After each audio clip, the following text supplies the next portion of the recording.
16 నెలల కాంగ్రెస్ పార్టీ పాలనను మనం ఒక్కసారి రివ్యూ చేసుకుంటే కాంగ్రెస్ పార్టీ గెలవడానికి అత్యంత ముఖ్యమైన అంశం ఏంటంటే కాంగ్రెస్ పార్టీ మీద ప్రజలకి ప్రేమ లేదు, టీఆర్ఎస్ మీద కోపం ఉంది అనేది ఏదైతే మనం ఎన్నికల కంటే ముందు అనుకున్నామో ఇప్పుడు కూడా అదే పరిస్థితి ఉంది.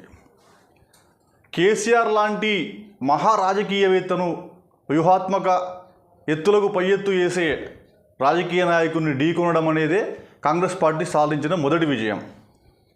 అయితే టీఆర్ఎస్ పార్టీ పాలన 2 టర్మ్స్ పాలించడం ఒకలాంటి విసుగు, స్థానికంగా ఉన్న ప్రజాప్రతినిధులు వాళ్ళు సరిగ్గా పర్ఫామ్ చేయకపోవడం అనేది కూడా కాంగ్రెస్ పార్టీ విజయాలను మెరుగుపరిచింది.